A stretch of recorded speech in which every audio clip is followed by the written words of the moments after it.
नमस्कार साथियों। कक्षा 12 अंग्रेजी विषय की ऑनलाइन क्लासेस में मैं केवल शर्मा लेक्चरर इंग्लिश आपका स्वागत करता हूं। कक्षा 12 अंग्रेजी विषय की जो क्लासेस हमने चला रखी है उसके अंतर्गत हमने एक लेसन फ्लेमिंगो बुक जो आपकी है उसका कंप्लीट कर लिया, एक चैप्टर कंप्लीट कर लिया है, जिसके कि हमने क्वेश्चन आंसर वगैरह भी कर लिए थे, वोकैब वगैरह। और आज हम शुरू करने जा रहे हैं सेकंड चैप्टर। आपकी स्क्रीन पे लिखा हुआ नजर आ रहा है लॉस्ट स्प्रिंग, जो आपकी फ्लेमिंगो बुक है उसका सेकंड चैप्टर है लॉस्ट स्प्रिंग, खोया हुआ वसंत। लॉस्ट स्प्रिंग, खोया हुआ वसंत जो है वो इस लेसन का नाम है। लॉस्ट स्प्रिंग, खोया हुआ वसंत। ये टाइटल भी आपको अभी समझाएंगे, खोया हुआ वसंत, ठीक है। और इसका जो शॉर्ट टाइटल है वो है stories of stolen childhood. Stories of stolen childhood, stories of stolen childhood. Anees Jung का लिखा हुआ ये लेसन है। इसकी राइटर जो है वो अनीस जंग है। स्टोरीज ऑफ स्टोलन चाइल्डहुड, चुराए गए बचपन की कहानियां, चुराए गए बचपन की कहानियां।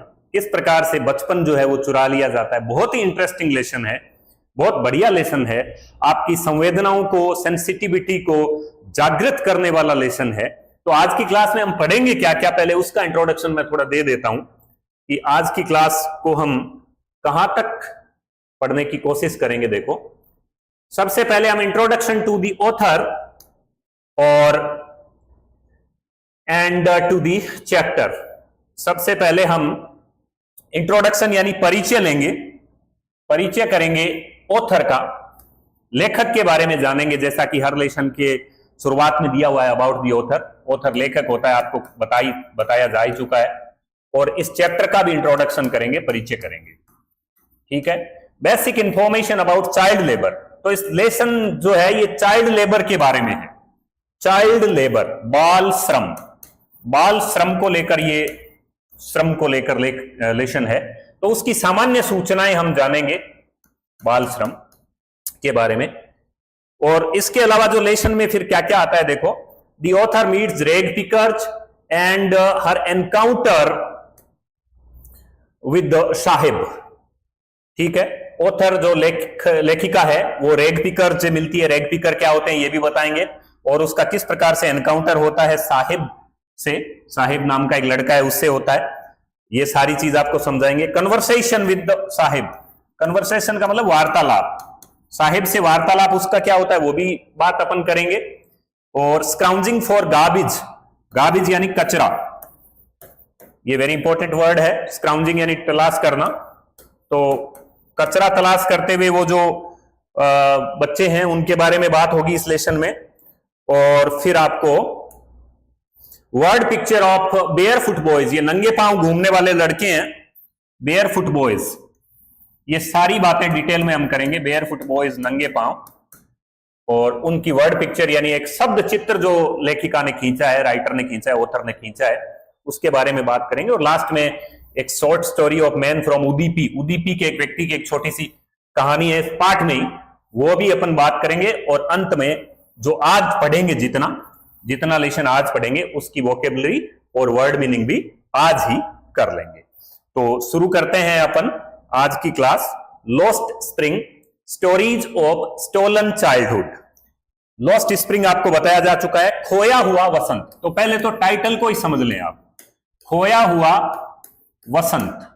स्प्रिंग कहते हैं वसंत को, खोया हुआ वसंत। लॉस्ट यानी खोया हुआ और स्प्रिंग वसंत। क्यों कहा गया है खोया हुआ वसंत कहा गया है? चाइल्डहुड को, चाइल्डहुड को खोया हुआ वसंत कहा गया है, इसी को लॉस्ट स्प्रिंग कहा गया है।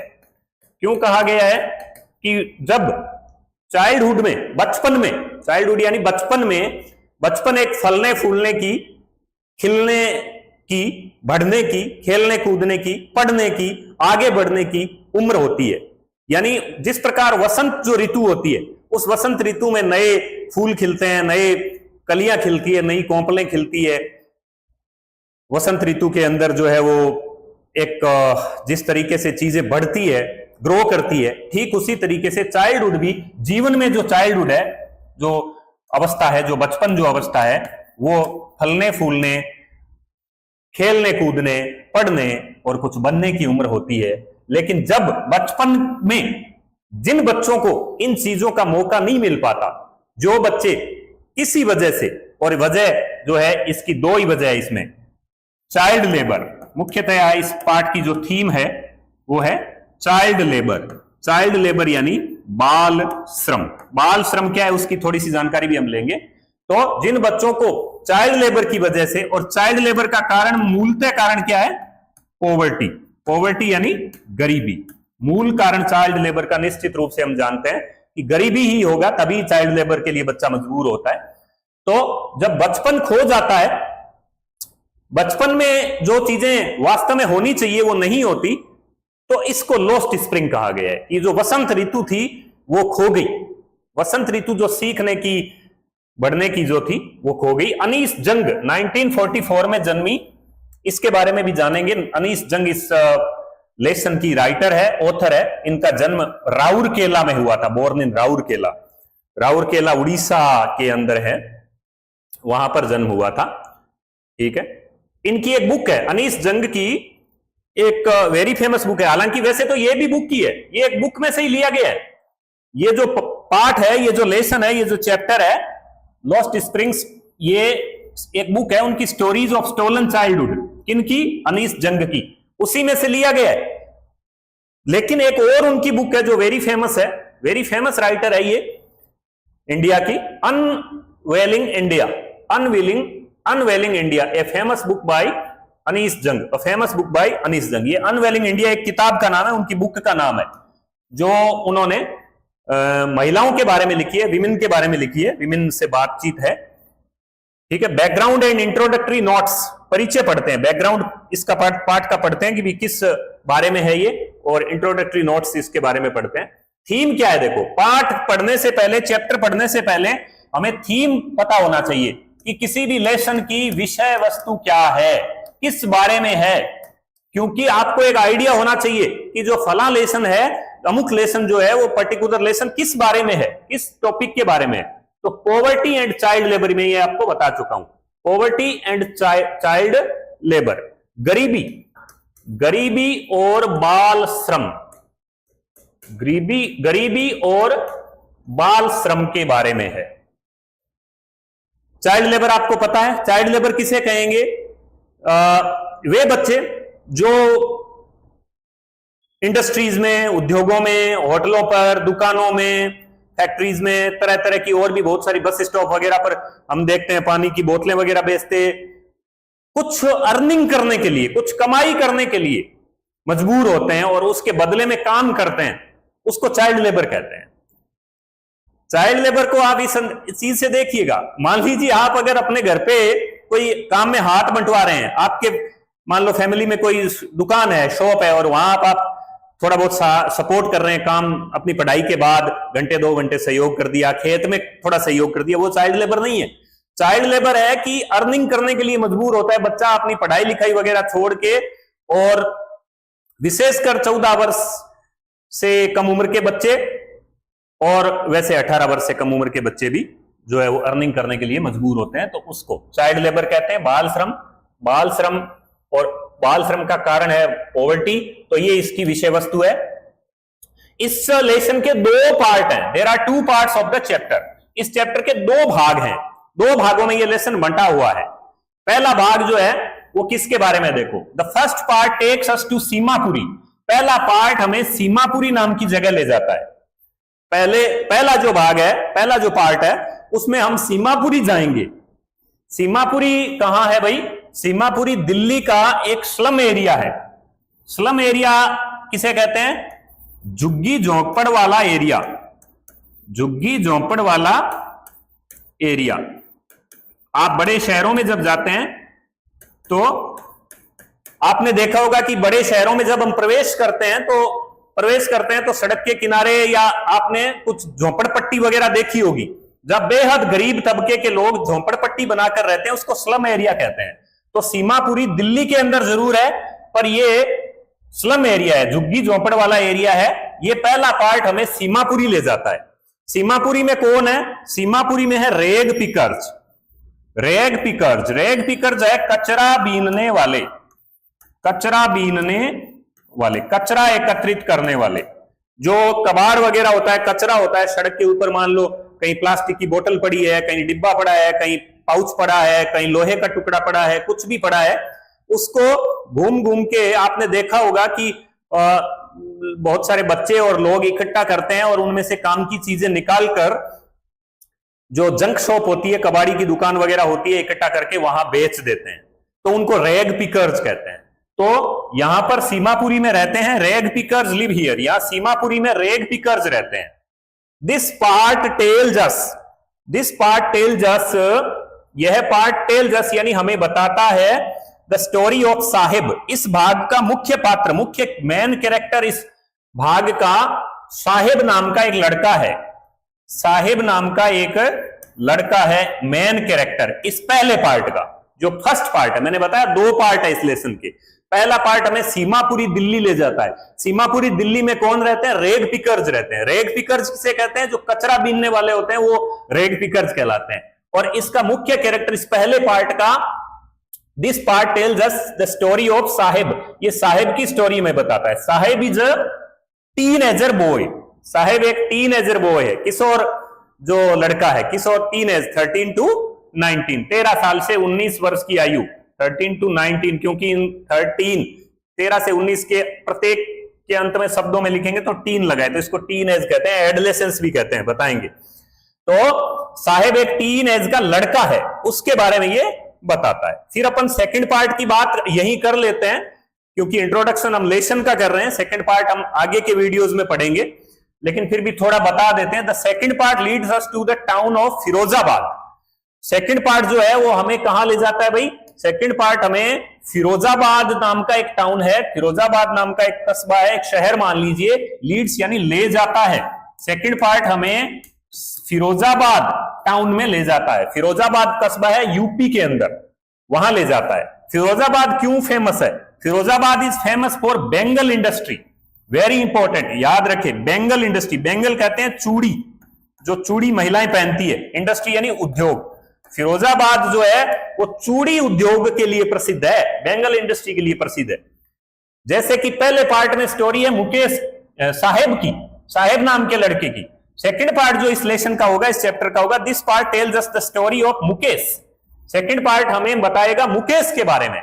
वही उसी उम्र का लगभग लड़का है जितनी उम्र का साहेब है, उसी उम्र का लड़का मुकेश है, ठीक है। तो मुकेश के बारे में ये हमें सेकंड पार्ट बताएगा। Mukesh is also a child labourer. Mukesh भी साहेब की तरह बाल चाइल्ड लेबरर यानी बाल श्रमिक है, बाल मजदूर है, बाल मजदूर है, चाइल्ड लेबरर है। हु वर्क्ड, जो कि काम करता है, इन द बेंगल इंडस्ट्री, जो कि चूड़ी उद्योग में, बेंगल इंडस्ट्री में काम करता है। साहेब तो जो है वो काम करता है रेग पिकिंग का, कचरा बीनने का, और मुकेश काम करता है बेंगल इंडस्ट्री में। साहेब की स्टोरी सीमापुरी दिल्ली की है और मुकेश की स्टोरी फिरोजाबाद की है। तो दोनों पार्ट अलग अलग है। आज अपन पहले पार्ट की, फर्स्ट पार्ट की शुरुआत कर रहे हैं। देखो कुछ एडिशनल जानकारी, अतिरिक्त जानकारी मैं आपकी सामान्य जानकारी के लिए दे दूं। हमारे जो संविधान है, हमारा कॉन्स्टिट्यूशन जो है हमारा, उसके अंदर जो फंडामेंटल राइट्स है, यानी जो मौलिक अधिकार हैं या मूल अधिकार जिसको कहें, मूल अधिकारों के अंदर आर्टिकल है एक आर्टिकल 24, अनुच्छेद 24, अनुच्छेद 24 मूल अधिकार, संविधान का मूल अधिकारों का, संविधान का अनुच्छेद 24, जिसके अंदर बाल श्रम को हमारे संविधान ने निषेध किया है। शोषण के विरुद्ध जो अधिकार है ना फंडामेंटल राइट्स में, उसके अंतर्गत article 24 of the Indian constitution prohibits, prohibits का मतलब प्रतिबंध लगाता है चाइल्ड लेबर।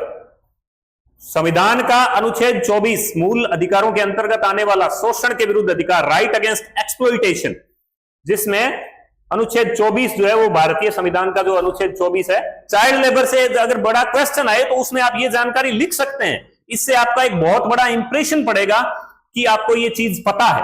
ये article 24 of the Indian constitution prohibits child labour. क्योंकि ये लेसन चाइल्ड लेबर पर आधारित है, बेस्ड है, तो इसमें से बड़ा क्वेश्चन चाइल्ड लेबर पर आ सकता है। ठीक है, भारतीय संविधान जो है अनुच्छेद 24 में बाल श्रम पर क्या लगाता है, प्रतिबंध लगाता है। इसके अलावा एक कानून भी बना हुआ है, बाल मजदूरी निषेध एवं नियमन अधिनियम 1986। ये बाल मजदूरी निषेध एवं नियमन 1986 के तहत भी चाइल्ड लेबर पर रोक लगाई गई है। ये जानकारी आपको सामान्य जानकारी के लिए है। और इसके अलावा जो 12 जून अपना होता है, 12 जून को जो है वो बाल श्रम निषेध दिवस मनाया जाता है। बाल श्रम निषेध दिवस मनाया जाता है। ये आपको बेसिक जानकारी है। द डे अगेंस्ट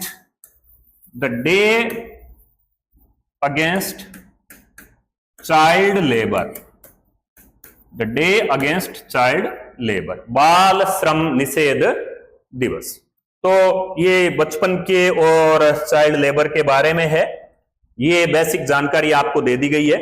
अब हम आगे बढ़ते हैं और इस लेसन की शुरुआत आपको विशेष जानकारी देने के बाद हम करने जा रहे हैं। तो लॉस्ट स्प्रिंग, ठीक है, इस लेसन की हम शुरुआत कर लेते हैं। लॉस्ट स्प्रिंग ये आपकी फ्लेमिंगो बुक में से है। बता दिया, स्टोरीज ऑफ स्टोलन चाइल्डहुड, चुराए गए बचपन की कहानियां, अबाउट द ऑथर अनीस जंग है इसकी, बता चुके हैं। ये एक्चुअली में बुक में आपके जो है वो गलत जानकारी दी हुई है। 1964 दे रखा है इनका बर्थ डेट, जो कि इधर जानकारी जो मेरी जानकारी है उसके अनुसार गलत है, 1944 होना चाहिए। Was born in Rourkela. Anees Jung, about the author, लेखक के बारे में, अनीस जंग, जिनका जन्म हुआ था, वॉज बोर्न जन्म हुआ था, जन्मी थी। कहां जन्मी थी? राउरकेला। राउरकेला कहां है? उड़ीसा के अंतर्गत है ये। Spent her childhood and adolescence, ये वेरी इंपॉर्टेंट वर्ड है, एडोलेसेंस। एडोलेसेंस बोलेंगे, किशोरावस्था। वोकेबलरी में पूरा इसको और समझा देंगे। किशोरावस्था, टीनेज, एडोलेसेंस इन हैदराबाद। हैदराबाद जो अपने दक्षिण भारतीय एक शहर है, उसमें उसने अपना बचपन और किशोरावस्था स्पेंट यानी बिताई। She received her education in Hyderabad. Anees Jung की बात चल रही है। अनीस जंग ने रिसीव्ड यानी प्राप्त की अपनी एजुकेशन, शिक्षा हैदराबाद में। हैदराबाद के ये राजशाही परिवार से, वहां पर नवाबों का शासन था आजादी से पहले, तो हैदराबाद की एरिस्टोक्रेटिक फैमिली से आती है ये। और बाद में पढ़ने के लिए यूनाइटेड स्टेट्स ऑफ अमेरिका चली गई। हर पेरेंट्स वर बोथ राइटर्स, उसके पेरेंट्स भी, माता पिता जो थे अनीस जंग के, वो भी राइटर थे, वो भी लेखक थे। Anees Jung began her career as a writer in India. Anees Jung ने राइटर के रूप में अपना कैरियर शुरू किया। बिगेन यानी शुरू किया, career as a writer in India, writer के रूप में कैरियर जो है वो इंडिया में शुरू किया। और सी हैज बीन एडिटर। एडिटर कौन होता है?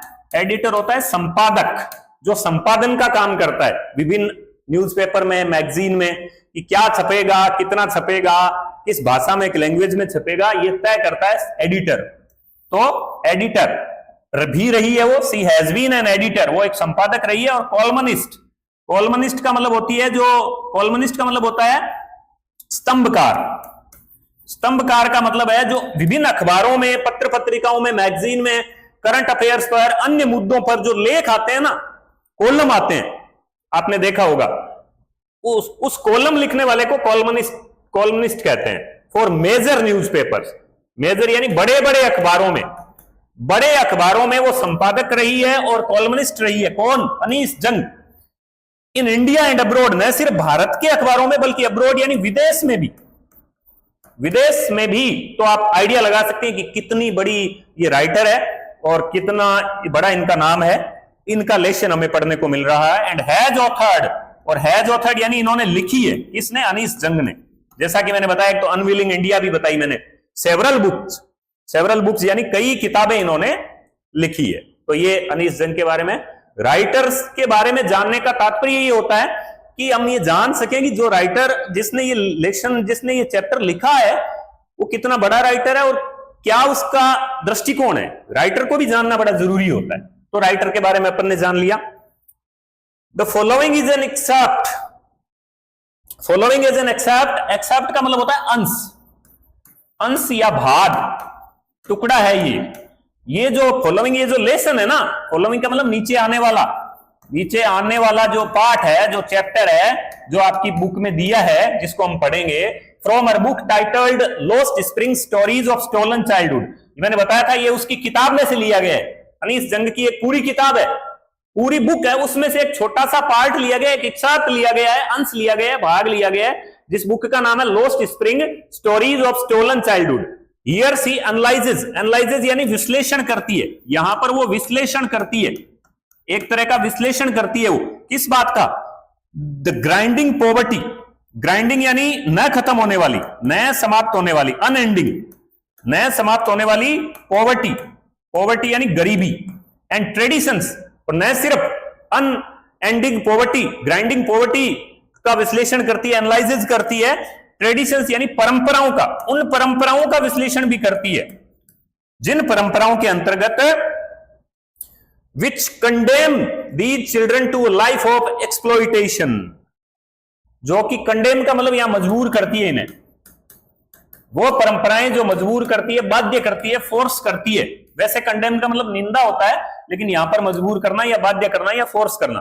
These children to a life of exploitation, life of exploitation, exploitation होता है शोषण, शोषण, शोषण का जीवन जीने को जो परंपराएं मजबूर करती है, शोषण का जीवन जीने के लिए जो परंपराएं मजबूर करती है, उन परंपराओं का, उन ट्रेडिशंस का यहां पर राइटर जो अनीस जंग है वो एनालाइसिस करती है, विश्लेषण करती है। तो ये आपको बेसिक जानकारी दे दी है, पार्ट के बारे में भी, चैप्टर के बारे में भी, और राइटर के बारे में भी। अब हम एक्चुअली इस पार्ट को शुरू करने जा रहे हैं। उससे पहले हम ये आइडिया लगा लें, इंडिया के मैप में ये देख लें, ये जो देखो इसमें बांग्लादेश से आए हुए लड़के हैं, ये जो साहिब जिसका जिक्र आया था, साहिब अभी सीमापुरी दिल्ली में है, और ये साहिब का परिवार जो आएगा वो बांग्लादेश से आया था। तो ये यहां इंडिया के मैप में बांग्लादेश है। थोड़ा सा एक नजर डाल लें ताकि आपको ये पता चले कि बांग्लादेश कहां है, ठीक है, जिन लोगों ने मैप कम देखा हुआ है इंडिया का, बांग्लादेश, और ये है दिल्ली। ये क्यों आए थे बांग्लादेश से, कब आए थे, इसकी जानकारी भी अपन लेंगे, और इस मैप को मैं दोबारा दिखा दूंगा, ठीक है। तो अपन लेसन शुरू करेंगे अभी।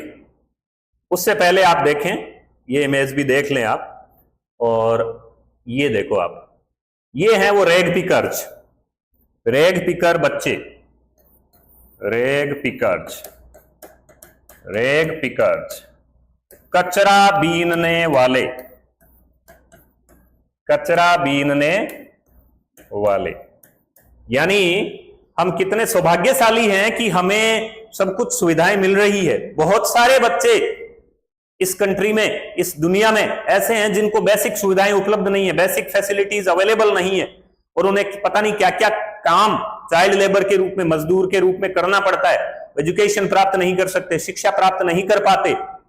ये एक मैंने प्रतीकात्मक तस्वीरें कुछ इस्तेमाल की है इसमें, सिंबलिक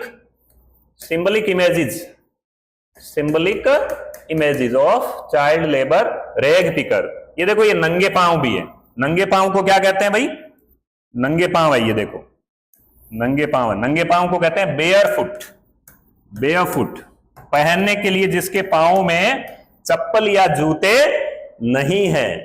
तो जिन लोगों के पांव में चप्पल या जूते हैं वो अपने आप को भाग्यशाली समझिएगा, अपने आप को फॉर्चुनेट समझिएगा, ठीक है। इस तस्वीर को फिर से हम इस कहानी को आगे बढ़ाएंगे तो देखेंगे तो आपको और ज्यादा समझ में आएगी, ठीक है।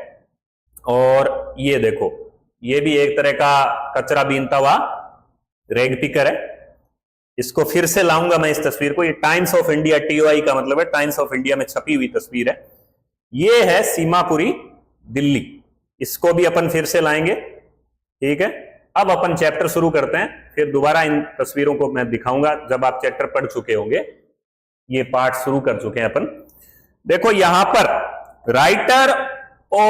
राइटर है अनीस जंग, ठीक है, अनीस जंग। और अनीस जंग चूंकि एक तरह की राइटर है और एक तरह की पत्रकार मान लें आप, तो एक तरह का जो पत्रकार जर्नलिस्ट वगैरह है, मैगजीन वगैरह में लिखती है, अखबारों में लिखती है, तो उनको रुचि रहती है, उनको इंटरेस्ट रहता है कि what is going on around them, उनके चारों ओर क्या चल रहा है। वो हर चीज को एक जिज्ञासा, क्यूरियोसिटी की दृष्टि से देखते हैं और उनमें से कुछ चीजें निकाल कर लाते हैं।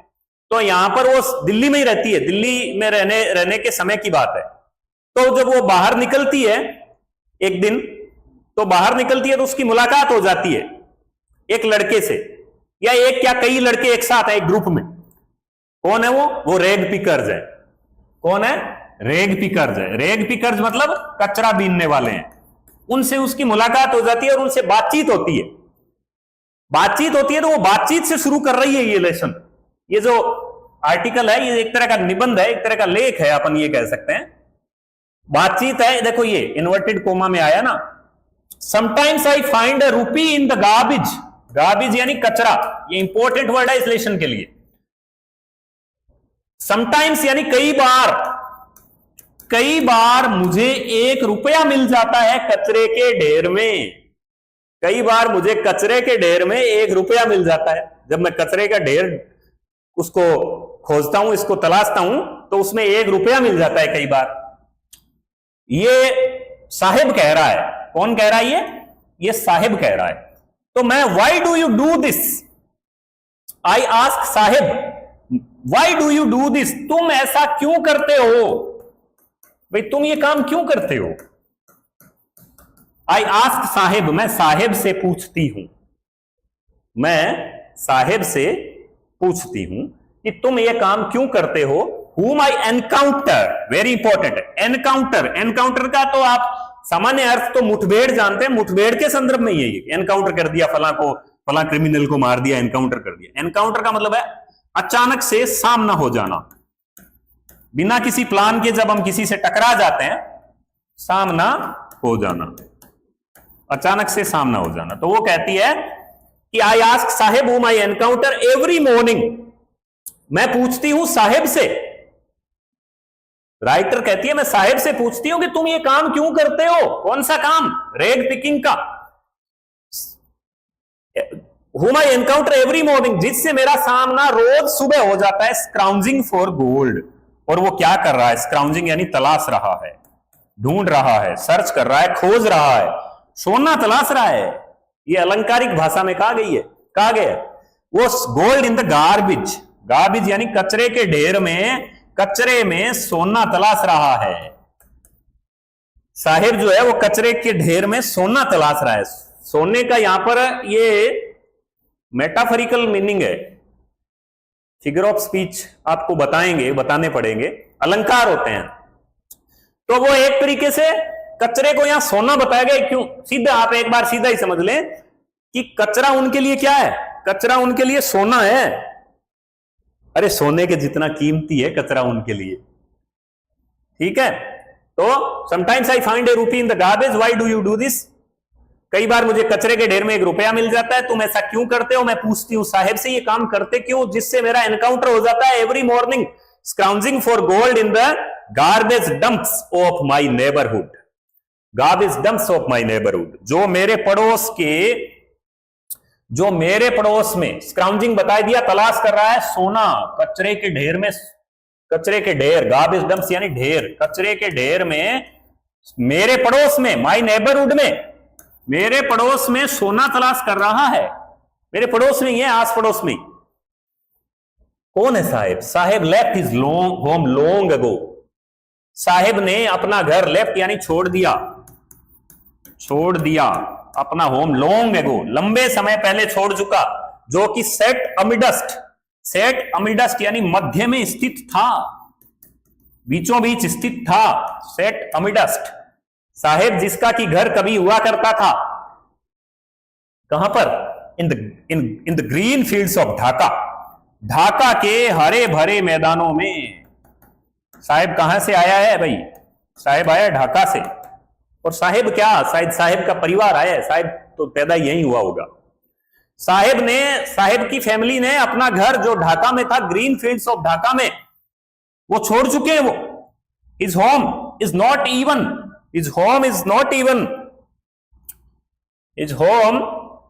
इवन अ डिस्टेंट मेमोरी, अपने घर की उसे, not even a distant memory, distant memory, distant यानी दूर की और मेमोरी यानी याद, ठीक है। अपने घर की उसे यहां तक की, not even a distant memory, उसे दूर दूर तक कोई याद नहीं है अपने घर की, अपने घर की उसे दूर दूर तक कोई याद नहीं है।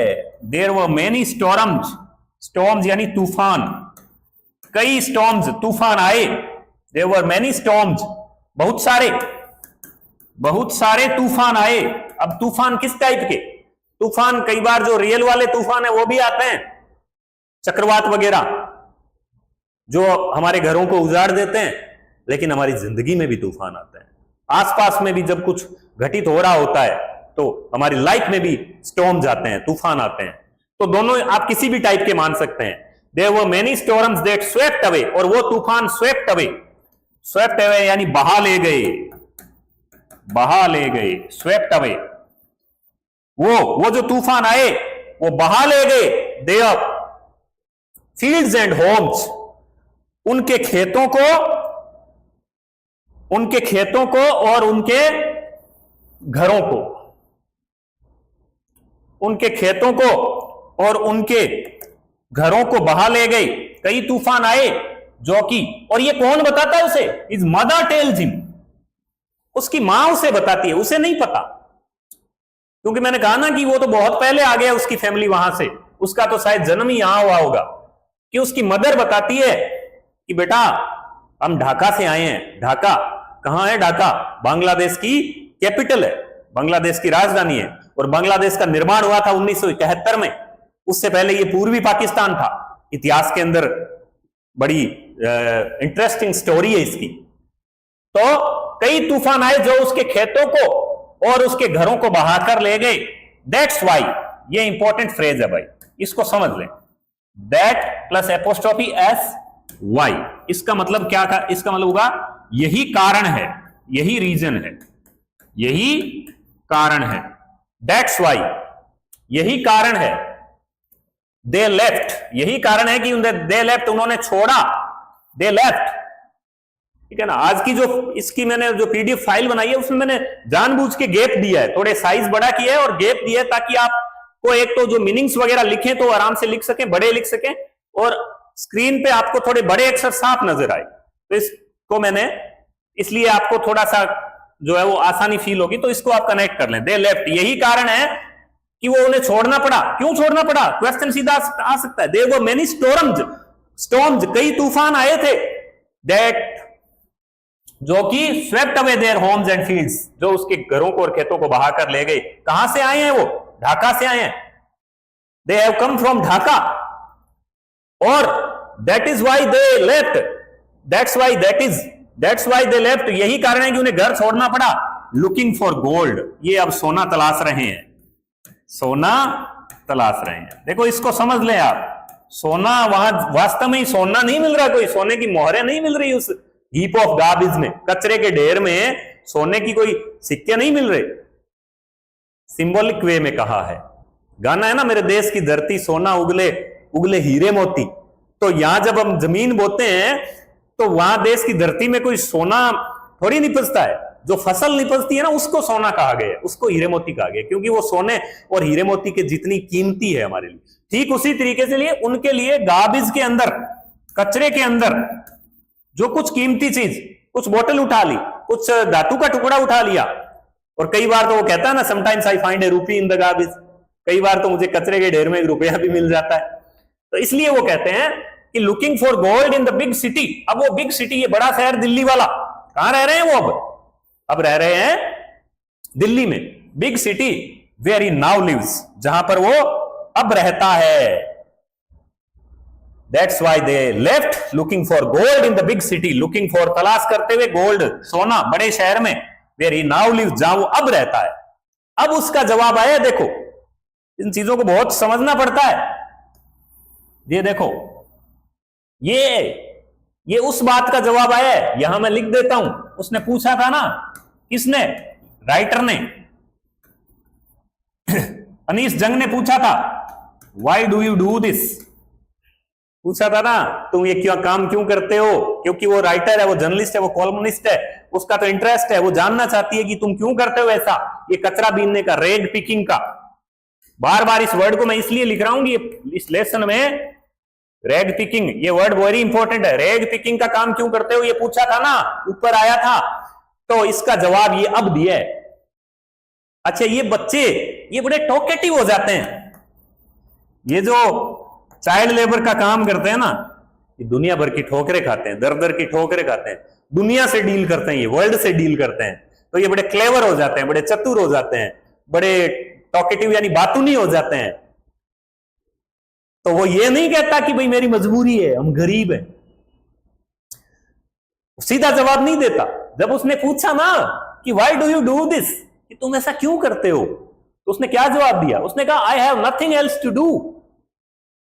उसने कहा मेरे पास और कुछ करने को है ही नहीं, I have nothing else, nothing else, और कुछ नहीं, और कुछ नहीं, टू डू करने को, मेरे पास कुछ और करने को है ही नहीं, मैं करूं क्या, ये जवाब दिया। ही मटर्ज, वो बुदबुदाते हुए कहता है, बुदबुदाना मतलब बुदबुदाते हुए, धीरे से बोलता है वो, लुकिंग अवे, और दूर देखने लगता है, बुदबुदाता है, मेरे पास कुछ और करने को है ही नहीं, I have nothing else to do, और वो दूर देखने लगता है, मटर करता है वो। ठीक है, तो राइटर इसको सुझाव दे डालती है, एडवाइस दे डालती है उसको, क्या, गो टू स्कूल, कहती है उसे राइटर कि भाई करने को क्यों नहीं है, गो टू स्कूल, स्कूल जाओ, तुम्हारी तो पढ़ने लिखने की उम्र है, स्कूल जाओ। आई से, मैं कहती हूं, आई से ग्लिबली, ग्लिबली का मतलब ऐसे ही लापरवाही से मैंने कह दिया, बिना सोचे समझे ही मैंने कह दिया, ऐसे ही हल्के अंदाज में कह दिया, ग्लिबली कह दिया।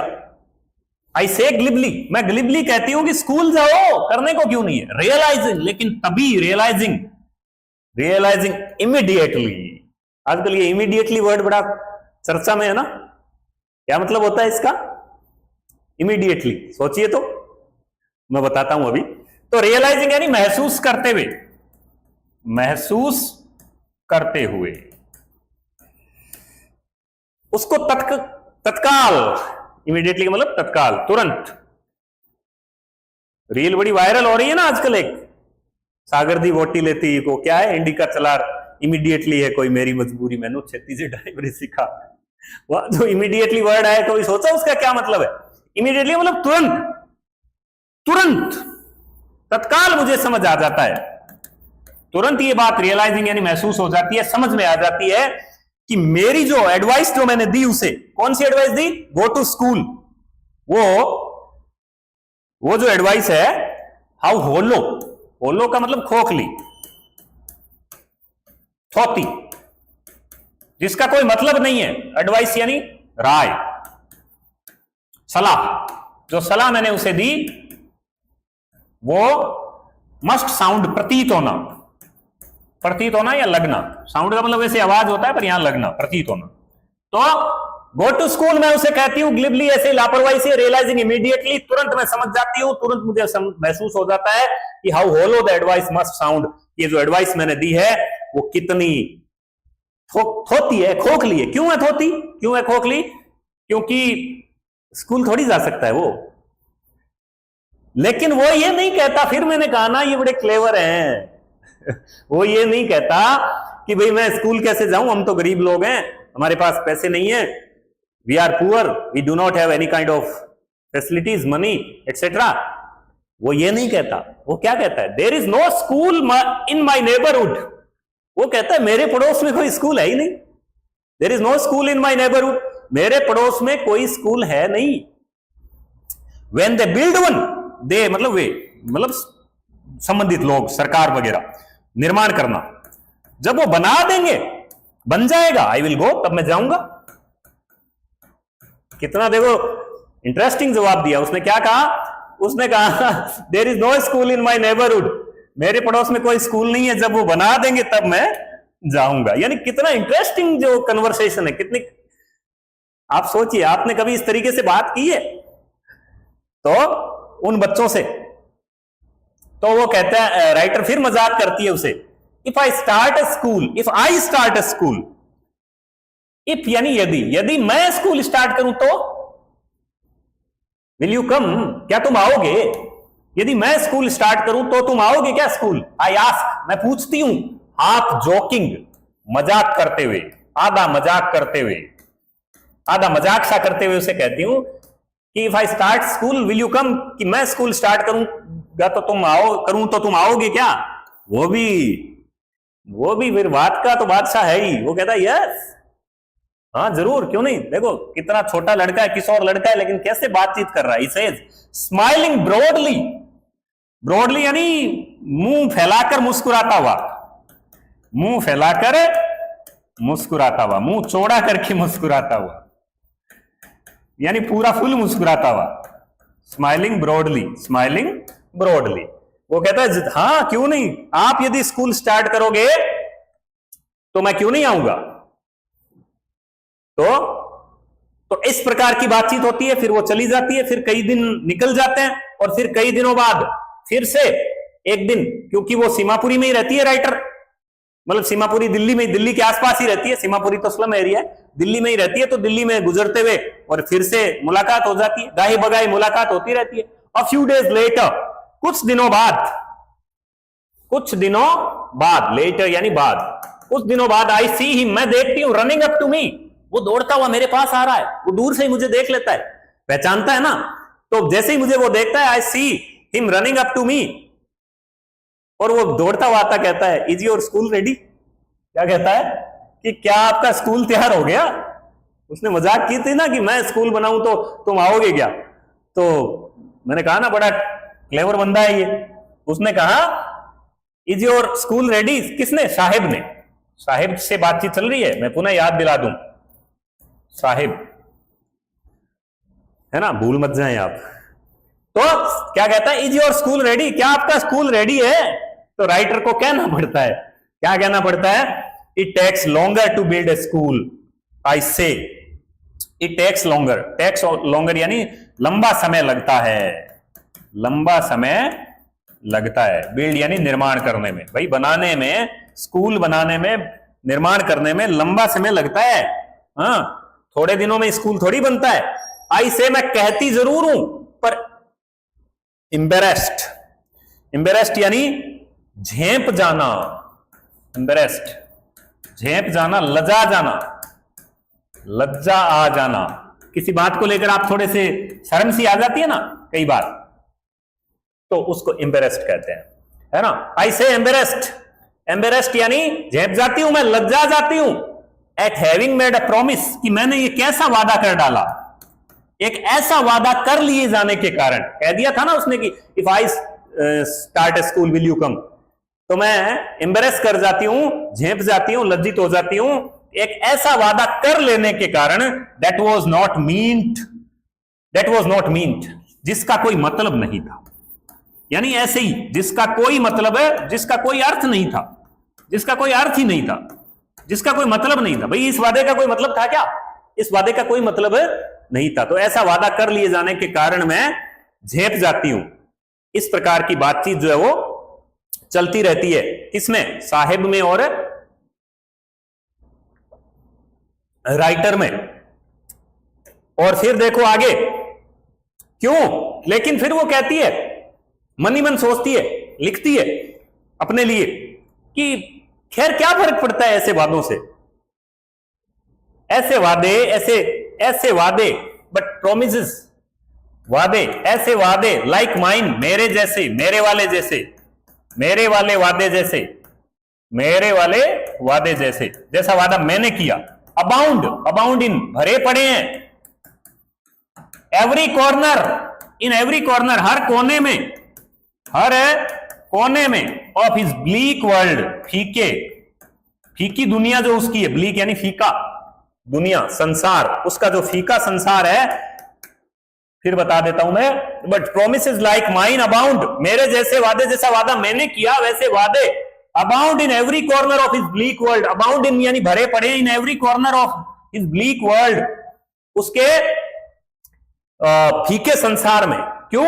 क्योंकि ऐसे वादे उनसे न जाने कितने किए जाते हैं, ऐसे ऐसे कितने प्रॉमिस उनसे होते हैं और कितने टूटते हैं। हमसे तो कई बार कोई एक वादा टूट जाए तो हमें हमारा दिल टूटता है, पर इनका दिल विल नहीं टूटता, क्योंकि इनके वादे, इनसे बहुत सारे ऐसे वादे होते हैं और बहुत सारे वादे टूट जाते हैं। तो इस प्रकार से चलता रहता है। फिर वो कहती है कि after months of नोविंग him, very important, very रोचक, बड़ी इंटरेस्टिंग बात है। After months of नोविंग him, after months of नोविंग him, कई महीनों की जान पहचान के बाद, कई महीनों की जान पहचान के बाद, I ask him his name, मैं उसका नाम पूछती हूं। कई महीनों की जान पहचान हो जाती है, ऐसे नाम क्या बताता है, साहबे आलम। अब पता चला है राइटर को, ऑथर को नाम उसका अब पता चला है, नाम क्या है, साहबे आलम, साहबे आलम। ही अनाउंसेस, वो जोर से घोषणा करता है, जोर से बोलता है, बताता है भाई साहबे आलम मेरा नाम है। He does not know what it means, वो नहीं जानता इस नाम का मीन्स यानी मतलब क्या है, उसे नहीं पता इस नाम का मतलब क्या है, साहबे आलम शब्द का अर्थ क्या होता है उसे नहीं पता। पता है क्या आपको? ठीक है। If he new it's meaning, if he new, अगर वो जानता इसका मतलब, जिसका की मतलब होता है, प्रश्न पूछ सकते हैं भाई क्या मतलब होता है, lord of the universe, lord of the universe, साहबे आलम उर्दू का शब्द है, ब्रह्मांड का मालिक, दुनिया का ही नहीं, यूनिवर्स का, ब्रह्मांड का, जिसमें सब कुछ आ गया, पूरे यूनिवर्स का मालिक साहबे आलम। देखो नाम साहबे आलम जिसका अर्थ है लॉर्ड ऑफ यूनिवर्स। तो उस बेचारे को नहीं पता कि इस नाम का मतलब क्या होता है। अगर पता हो ना, वो नाम वाली कहानी है ना, कि नाम के अनुरूप गुण नहीं होना, मतलब नाम के अनुरूप विशेषताएं नहीं होता। अगर उसे पता हो, इफ ही न्यू, अगर वो जानता, if he new it's meaning, अगर वो इसका मीनिंग जानता, जिसका की मीनिंग का मतलब होता है, क्या मतलब होता है, लॉर्ड ऑफ द यूनिवर्स, ब्रह्मांड का मालिक, तो he would have a hard time believing it, तो उसको he would have a hard time believing it, believe यानी विश्वास करना, उसको विश्वास करना बड़ा कठिन होता, बहुत कठिन लगता भाई। क्यों? क्योंकि हालत तो ये है और नाम क्या है, साहबे आलम, lord of universe. Unaware, unaware यानी अनजान है वो, इस बात से अनजान है। Unaware of what is name represents, represent का मतलब क्या होता है, क्या मतलब है, इस बात से अनजान, unaware of what is name represent, इस बात से अनजान कि उसके नाम का मतलब क्या है। ही रोम्स द स्ट्रीट्स, रोम्स भटकता है, वो भटकता रहता है, किसमें, गलियों में, स्ट्रीट्स में, विद हिज फ्रेंड्स, अपने मित्रों के साथ भटकता है, वो अकेला नहीं है। An army of the barefoot boys, एक आर्मी है, पूरी पूरी एक फौज है, किसकी, नंगे पांव घूमने वाले, बेयरफुट बॉयज, इंपॉर्टेंट वर्ड है भाई, नंगे पांव घूमने वाले लड़कों की, who appear like the morning birds, जो कि अपीयर यानी प्रकट होते हैं सुबह सुबह, सुबह के मॉर्निंग बर्ड्स, सुबह के पक्षियों की तरह प्रकट होते हैं, एंड डिसअपीयर एट नून, और डिसअपीयर यानी गायब हो जाते हैं, नून यानी दोपहर में, जो कि सुबह के पक्षियों की तरह प्रकट होते हैं और दोपहर में गायब हो जाते हैं। तो ये आर्मी ऑफ बेयरफुट बॉयज है, पूरी पूरी फौज है ये। ओवर द मंथ्स, कई महीने गुजरने के बाद, I have come to recognise each of them, अब ये कई महीने हो गए हैं, मैं जाती हूं, राइटर कहती है, और ये मिलते रहते हैं मुझे, बातचीत होती रहती है, और कई महीनों की, रिकॉग्नाइज यानी I, over the months I have come to recognise each of them, recognise यानी पहचानना, अब कई महीनों से पहचानना, पहचानना, ठीक है, पहचानना, कई महीनों से मैं इनको मतलब देखती हूं तो जानने लगी हूं, ईच ऑफ देम, प्रत्येक को, अब मैं प्रत्येक को जानने लगी हूं, प्रत्येक को मैं रिकॉग्नाइज करने लगी हूं, पहचानने लगी हूं। एक दिन फिर मिलते हैं, ये थोड़े दिन बाद की और बात है। Why aren't you wearing chappals, I ask one, तो मैंने बताया ना ये बेयरफुट है, पाठ में आया ना, बेयरफुट बॉयज है, ये नंगे पांव घूमते हैं। तो एक दिन राइटर कहती है, मैं पूछ लेती हूं एक से, why aren't you wearing chappals, तुमने चप्पल क्यों नहीं पहनी हुई है, वेयरिंग यानी पहनी हुई, भाई तुम चप्पल क्यों नहीं पहने हुए हो, आई आस्क वन, उनमें से एक को मैं पूछती हूं, आई आस्क वन, तो जवाब क्या देता है, फिर मैंने कहा ना, वो ये नहीं कहते कि भाई हमारे पास पैसे नहीं है, गरीब है, कैसे कहेंगे, हम कह देते हैं क्या, जो एक सेल्फ रिस्पेक्ट तो होता है ना, इतनी देखो साथ में सेंसिटिविटी हमारी जागृत कर रहा है, हमारी करुणा को जागृत कर रहा है। वो क्या कहता है, my mother did not bring them down from the shelf, self, self यानी ताक, अलमारी मान लो आप दीवार में, है ना, ऐसी अलमारी वगैरह होती है ना जिसपे अपन ऐसे चीज रखते हैं, उसको सेल्फ कहते हैं। तो वो क्या कहता है कि my mother did not bring them down, उन्हें नीचे नहीं उतार के देती। मेरी मां है ना, वो सेल्फ से नीचे नहीं उतार के देती। ये आंसर सिंपली, बड़ा सिंपली, एकदम साधारण, एकदम सामान्य, बिना अड़बड़ाए सीधा उत्तर देता है, मेरी मां जो है उनको सेल्फ से नीचे उतार कर नहीं देती।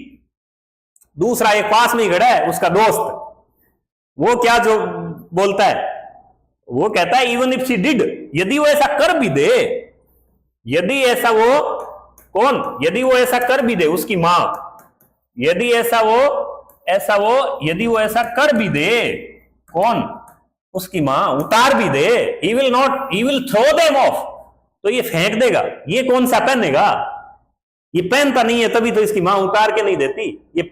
ये अगर उतार दे, एड्स अनदर, एड्स का मतलब उस बात में जोड़ता है, वो जो बात पहले वाले ने कही ना, उस बात में ये बात जोड़ता है वो, कि ऐसा वो कर भी दे, मां अगर कर भी दे तो ये कौन सा उन्हें पहनेगा। अच्छा, वो दूसरे वाला कौन है, एड्स अनदर, अनदर मतलब दूसरा, एक और, हु इज वेयरिंग शूज, जिसने जूते पहन रखे हैं।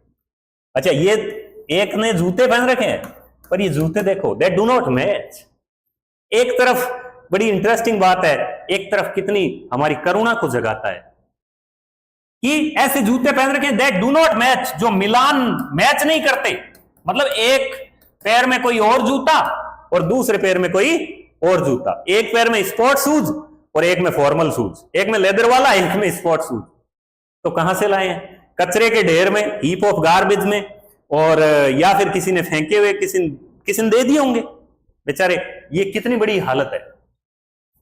तो राइटर फिर उस पे कमेंट कर देती है कि तेरे देख, तू इसको तो कहता है इसकी मां उतार के नहीं देती, ये कह रहा है, तो तू कह रहा है कि मां, इसकी मां उतार दे तो ये कौन सा पहनेगा, फेंक देगा, पर तेरे देख, है ना, who is wearing shoes that do not match, ऐसे जूते पहने हुए हैं जो मैच नहीं करते। तो बता, when I comment on it, जब मैं इस पे टिप्पणी करती हूँ कि ये ऐसा क्यों, ये ऐसे क्या है भाई, तो फिर वो बता नहीं पाता। सफल्स हिज फीट, शफल्स यानी घसीटता है, वो जमीन पर पैर घसीटने लगता है, घसीटता है। सारे वर्ड मीनिंग आपको आगे फिर से बता देंगे। ही सफल्स हिज फीट, वो अपने पांव घसीटता है, सेज नथिंग, और कुछ कह नहीं पाता बेचारा, कहने को लिए कुछ है नहीं। तीसरे वाला फिर कहता, I want shoes, says a third boy, एक तीसरा लड़का है और उनमें, वो कहता है, तीसरे वाला बेचारा वो भी बेयरफुट है, वो क्या कहता है, आई वॉन्ट शूज, मैं जूते चाहता हूं, मुझे भी जूते चाहिए, आई वॉन्ट शूज। देखो कितनी करुणा की, कितनी दया की बात है, इनके पास जूते नहीं है ना। I want shoes, says a third boy who has never owned a pair, कितनी दर्द वाली बात है। देखो, एक I want shoes, says a third boy, मुझे जूते चाहिए, तीसरा लड़का कहता है, एक ऐसा लड़का हु यानी जिसने, हैज नेवर ओन्ड, ओन्ड यानी नहीं, वो मतलब मालिक नहीं रहा, मतलब उसके पास नहीं रहे, किस, अ पेयर ऑफ, मालिक नहीं रहा, a pair of all is life, है ना, एक पेयर, एक जोड़ी जूते पूरे जीवन में उसके पास नहीं आए, मतलब उसने जूते देखे ही नहीं है, उसे नहीं पता जूते पहन कर कैसे लगते हैं। ऐसे लड़के हैं, देखो, ऐसे बेयरफुट लड़के हैं जिसने कभी जूते नहीं पहनते। तो राइटर कहती है कि ट्रेवलिंग अक्रॉस द कंट्री, मुझे तो यात्रा करनी पड़ती है, ट्रेवलिंग यानी यात्रा करती रहती हूं मैं, अक्रॉस द कंट्री, पूरे देश में। I have seen children walking barefoot, I have seen, मैंने देखे हैं बच्चों को, वॉकिंग यानी चलते हुए, बेयरफुट नंगे पांव। मैं पूरे देश में घूमती हूं, मैंने नंगे पांव जो है वो घूमते हुए पूरे देश के अंदर मैंने बच्चों को नंगे पांव घूमते देखा है। सिटीज, शहरों में, कहां देखा है, विलेज, गांव में, विलेज रोड्स, गांव की सड़कों में, जगह जगह मैंने खूब सारे नंगे पांव बेयरफुट बॉयज को देखा है।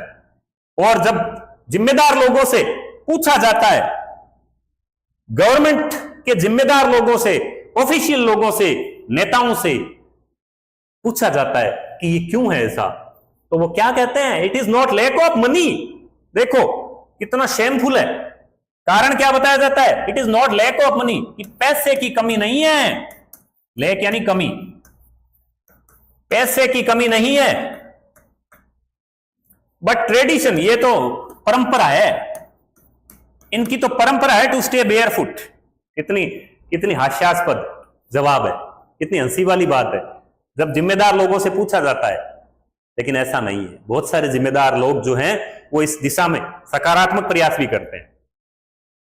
अपने तत्कालीन एक कलेक्टर थे जालोर के, जितेंद्र सोनी सर, उन्होंने एक योजना चलाई थी, चरण पादुका करके योजना चलाई थी।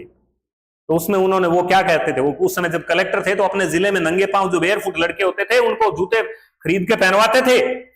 लेकिन ज्यादातर जिम्मेदार व्यक्ति क्या कहते हैं कि it is not lack of money, पैसे की कमी नहीं है, इनकी तो परंपरा है, ट्रेडिशन है टू स्टे बेयरफुट, नंगे पांव रहने की, इज वन एक्सप्लेनेशन, ये एक कारण बताया जाता है। आई वंडर, मैं सोचती हूं, आई वंडर, मैं सोचती हूं, if this is only an excuse, ये सिर्फ एक एक्सक्यूज है, बहाना है, ये सिर्फ एक बहाना है। एक्सप्लेनेशन का मतलब कारण बताया जाता है, ठीक है ना। I wonder if this is only an excuse, ये सिर्फ एक कारण है to explain away, explain away, एक तरह से टरकाने का, एक तरह से टरकाने का। Perpetual state, very important word है, परपेचुअल स्टेट, स्थाई, परपेचुअल यानी स्थाई, और स्टेट यानी दशा। परमानेंट जो कंडीशन है ना गरीबी की, वो पॉवर्टी, गरीबी की परमानेंट जो कंडीशन है उसको टरकाने का एक कारण मात्र है ये, और कुछ नहीं है। ये मैं सोचती हूं, ये मैं मानती हूं, मुझे ऐसा लगता है। और I remember a story a man from, ये एक छोटी सी इसमें लास्ट में स्टोरी आज के पार्ट में है। राइटर कहती है मुझे याद आती है इस बात से मुझे याद आती है कि मुझे एक कहानी याद आती है। आई रिमेंबर, मुझे याद आती है, अ स्टोरी, एक कहानी, a man from Udupi once told me. Udupi एक जगह है, कर्नाटक में एक जगह है, ठीक है, कर्नाटक का एक कस्बा है। वहां के एक व्यक्ति ने मुझे, उडुपी के एक व्यक्ति ने एक बार बताई थी एक कहानी, एज ए यंग बॉय। उस व्यक्ति ने क्या बताया था कि जब मैं छोटा लड़का था, उस व्यक्ति ने मुझे बताया था, ही वुड गो, वो जाया करता था to school past an old temple, school के पास से गुजरते हुए एक मंदिर जाया करता था, पुराने समय की कहानी है। और जब वो स्कूल जाता, there is father was a priest, उस मंदिर में उसके पिता एक पुजारी थे। उस व्यक्ति ने जिसने कहानी बताई, और वो स्कूल जाता था तो मंदिर से होके गुजरता था, उस मंदिर में उसके पिता पुजारी थे, ठीक है। he would stop briefly at the temple, briefly का मतलब थोड़ी देर के लिए। तो जब वो स्कूल जाता, रास्ते में मंदिर पड़ता था, और थोड़ी देर के लिए उस मंदिर में रुकता, वो उस टेम्पल में रुकता, और पता है क्या प्रार्थना करता, एंड प्रे का मतलब प्रार्थना करता, for a pair of shoes. क्या आपने कभी मंदिर में जाके ऐसी प्रार्थना करने को मजबूर हुए हैं कि वो एक मंदिर में जाके ये प्रार्थना करता कि मुझे एक जोड़ी जूते मिल जाए।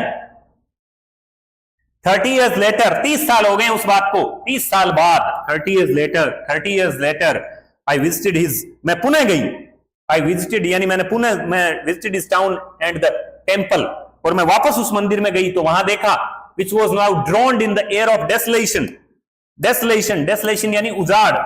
मैंने देखा उजाड़, सूनापन, वो जो मंदिर अभी सूनापन में डूबा हुआ था, ड्राउंड यानी डूबा हुआ, ठीक है। इन द बैकयार्ड, उस मंदिर के पिछवाड़े में, where lived the new priest, अब वहां नया पुजारी आ गया है, वो पुजारी नहीं है, अब वहां एक नया पुजारी आ गया है, ठीक है। There were red and white plastic chairs, और वहां पर लाल और सफेद कुर्सियां थी।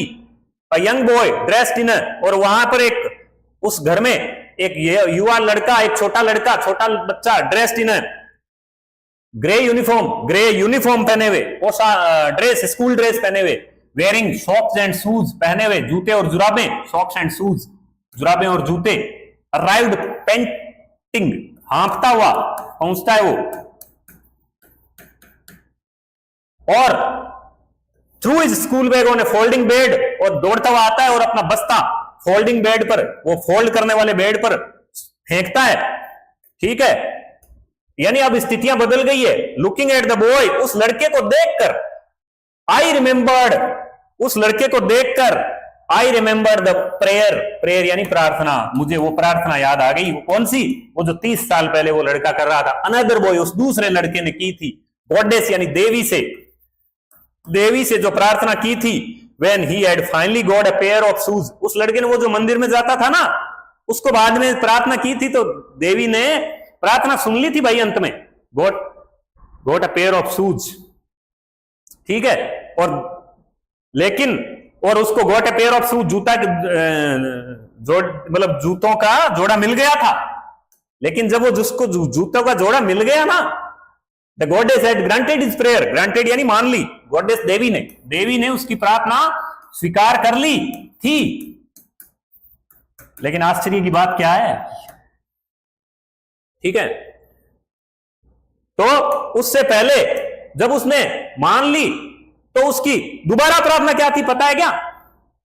Let me never lose them, कि कहीं मैं उन्हें खो ना दूं, भाई मैं उन्हें खो न दूं। वो जो लड़का था जो मंदिर में जाके ये प्रार्थना करता था, प्रेयर करता था कि मुझे एक पेयर ऑफ शूज मिल जाए, जब वो प्रार्थना स्वीकार कर ली गई तो उसकी प्रार्थना थी कि मैं एक जोड़ी जूते जो है वो खो ना दूं। तो young boys like the son of the priest, लेकिन अब तो पुजारी जो है वो उसके पुजारी के जैसे लड़के, पुजारी के पुत्र के जैसे लड़के अब नाउ और शूज जूते पहनते हैं। लेकिन लास्ट बात, मजे वाली बात और श्रेय जो सारा जो इसके अंदर सार जो इस बात का, ये जो कहानी बताई इसमें, बट मैनी अदर्स, बहुत सारे दूसरे हैं, लाइक द रेग पिकर्स, लाइक यानी के जैसे, इन कचरा बीनने वालों के जैसे जो मेरे पड़ोस में रहते हैं, माय नेबरहुड में, रिमेन शूलेस, वो आज भी जूता विहीन हैं, यानी आज भी जूतों के लिए तरसते हैं, चप्पलों के लिए तरसते हैं, उनके पास पहनने को जूते नहीं है। तो ये आज के लेसन में को अपन यहां तक पढ़ेंगे, टू बी कंटिन्यूड आपके लिए जारी है।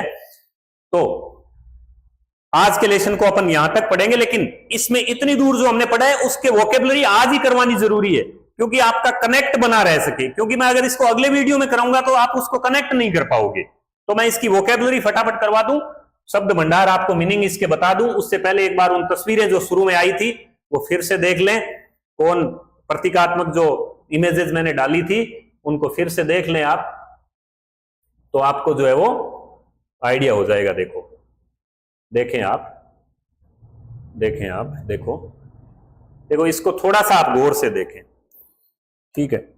ये है वो एरिया, स्लम एरिया, ये दिल्ली की बड़ी बड़ी बिल्डिंग है, बड़ी बड़ी इमारतें हैं, ये आपको दिख रही होंगी, बड़े बड़े फ्लैट्स हैं, लेकिन ये जो कचरा बीनने वाली झोपड़पट्टी आपको दिख रही है, ये देखो, ये इनके स्ट्रक्चर्स वाले घर हैं, ये सीमापुरी का स्लम एरिया है, ठीक है आप। और ये देखो, ये एक बार फिर से जो रैग पिकर्स हैं, देखो इनके पास वो प्लास्टिक का बैग है, प्लास्टिक का, ये सिंबलिक है, ये तस्वीरें सीधे इंटरनेट से ऐसे ही आपको समझाने के लिए उठाई गई है, ये कोई ओरिजिनल तस्वीरें नहीं है, लेकिन फिर भी इससे समझ आता है मामला कि देखो ये किस प्रकार से ये कपड़े, बेयरफुट बॉयज, और ये जो है वो लिए हुए प्लास्टिक का कट्टा बैग लिए हुए, और ये कचरा ये ढूंढ रहे हैं, इनमें से ये जो कचरा पड़ा है इसमें से ढूंढ रहे हैं। और ये इंडिया का जो मैप है उसमें आप देख लें, ये लोग कहां से आए, बांग्लादेश से आए थे। बांग्लादेश का जब निर्माण हुआ था 1971 में, तो बांग्लादेश के अंदर बहुत बड़ा एक आंतरिक अशांति उत्पन्न हुई थी।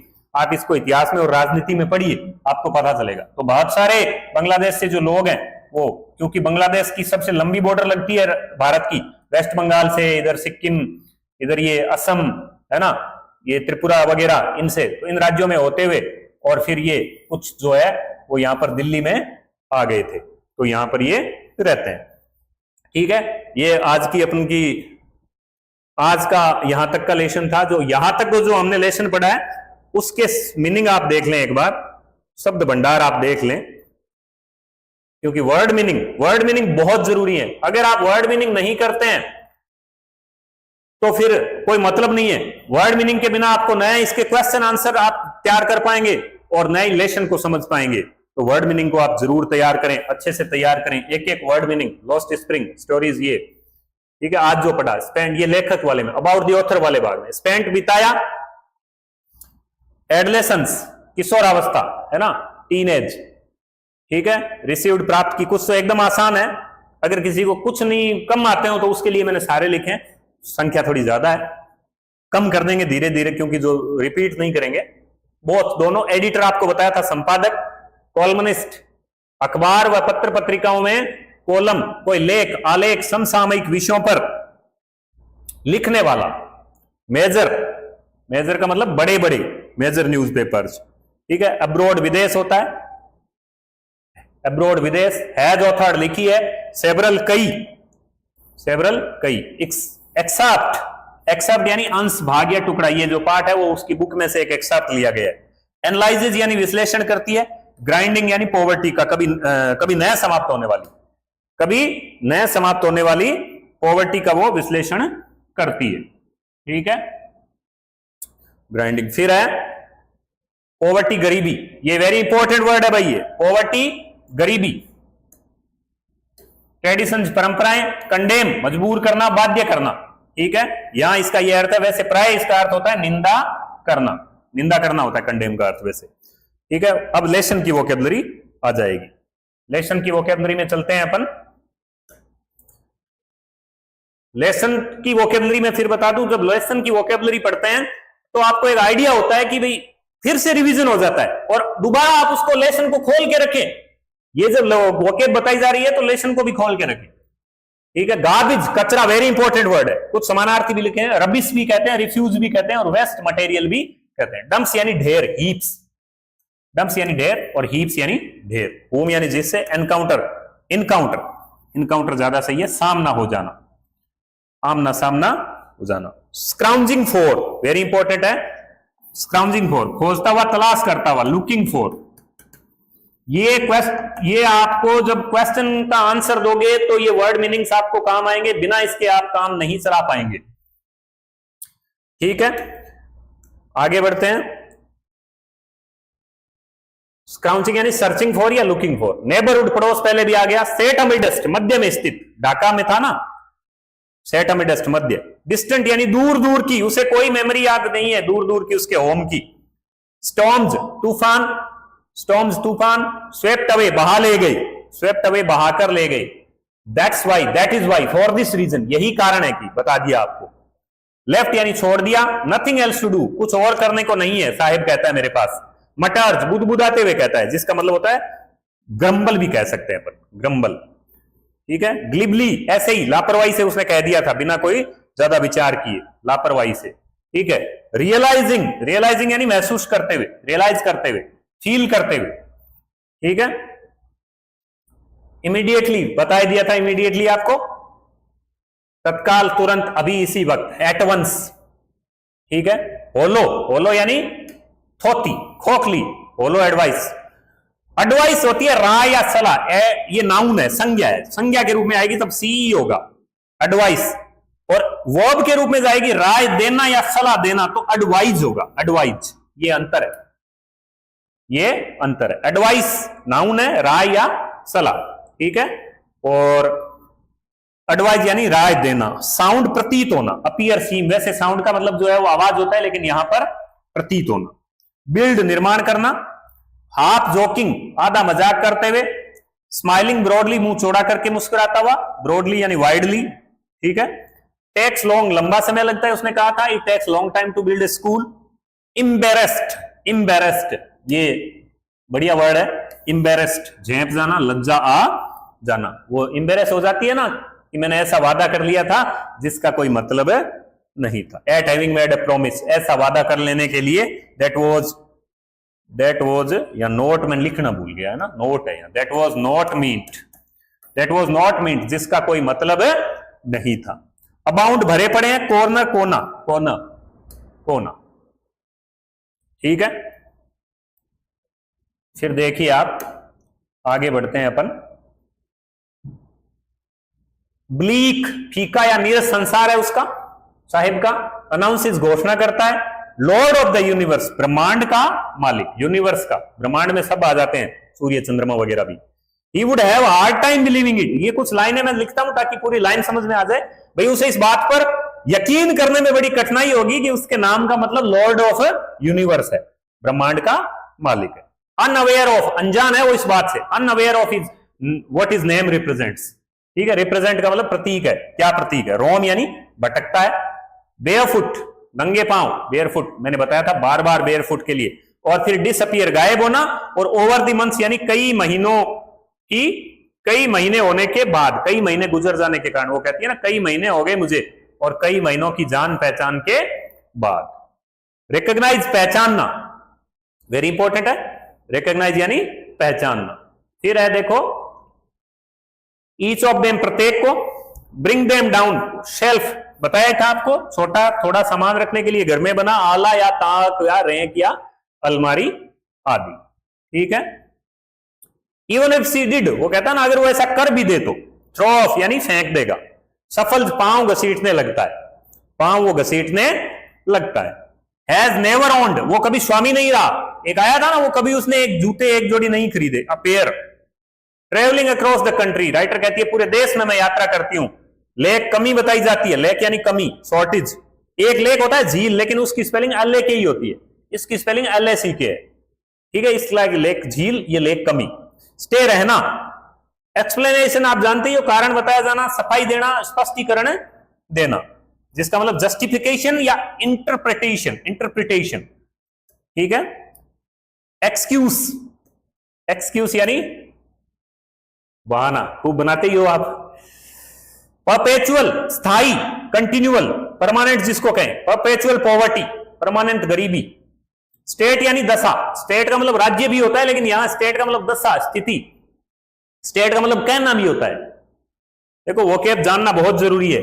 एक स्टेट का मतलब, स्टेट के कितने मीनिंग होते हैं, इस दशा अवस्था, दूसरा मीनिंग राज्य, लाइन में आए उस हिसाब से, तीसरा मीनिंग वर्ब के रूप में जब आए, क्रिया के रूप में कहना। तो ऐसी बहुत सारी चीजें आपको बताई जा सकती है, पर वीडियो लंबा हो जाता है, ठीक है। उदीपी ये बताया था, एक कस्बे का नाम है, ए मैन फ्रॉम उदीपी, उसने कहानी बताई थी। ही वुड गो टू, वो जाया करता था, वुड जाता है, वुड लगता है भूतकाल की आदत के लिए, पास्ट हैबिट के लिए। मैं ऐसा किया करता था, आई वुड, मैं खेला करता था बचपन में, मैं क्रिकेट खेला करता था बचपन में, I would play cricket in my childhood. Would लगा सकते हैं, यूज्ड टू भी लगा सकते हैं, इसकी जगह पर यूज्ड टू भी लगा सकते हैं। तो ही वुड गो टू, वह जाया करता था, पास्ट से गुजरता था। प्रीस्ट का मतलब पुजारी, मंदिर में पूजा करने वाला। ब्रीफली थोड़ी देर के लिए। प्रे, थोड़ा ये देखो, फिर मैंने कुछ कुछ चीजें मैं डालता हूं ताकि देखो, प्रे, PRAY, प्रे यानी प्रार्थना करना, और प्रेयर प्रार्थना, नाउन नहीं, ये वर्ब है, क्रिया है। लेकिन PREY अगर आ जाए तो उसका मतलब होता है शिकार, हंटिंग, ठीक है। PREY, ये PRAY है, ये बहुत ध्यान रखना पड़ता है। ड्राउंड, डूब गया, और डेसोलेशन यानी निर्जनता, उजाड़, खालीपन, ठीक है। बैकयार्ड, पिछला हिस्सा, पिछला हिस्सा जो है। पेंटिंग, पेंटिंग यानी हाँफता हुआ, आउट ऑफ ब्रीथ, जिस प्रकार वो फ्रेंच भागा था। गॉडेस देवी, ग्रांटेड मान लिया, स्वीकार कर ली। सन पुत्र और सन सूर्य, देखो स्पेलिंग में अंतर, फिर चीजें, छोटी छोटी चीजें सीखने की होती है। सन सन। रिमेन बने हुए हैं, शूलेस जूता विहीन। तो ये आज की जो है, आज की क्लास की वोकेबलरी है। थोड़ी सी क्लास आज लंबी हो गई है, क्योंकि शुरुआत में जो है वो लेसन का इंट्रोडक्शन देना पड़ता है, लेसन में क्या क्या है चैप्टर में, उसको थोड़ा समझाना पड़ता है, और उस करके थोड़ी सी क्लास लंबी हो गई है। फिर भी आप इसको रोक के, वीडियो रोक के बीच में रोक लेना, देख लेना, और थोड़े थोड़े टुकड़ों में देखते रहें, अपनी प्रतिक्रिया भी भेजते रहें, फीडबैक अपने देते रहें, कैसे सुधार आप चाहते हैं, अगर कोई और इंप्रूवमेंट चाहते हैं तो। और साथ में जो अदर स्टूडेंट्स हैं उन तक भी अगर आपको ये क्लासेस ठीक लगे तो पहुंचा दीजिएगा, ताकि जो स्टूडेंट्स है उसका फायदा हो सके। और आज की क्लास यहीं तक, मिलते हैं नेक्स्ट क्लास में। Thank you.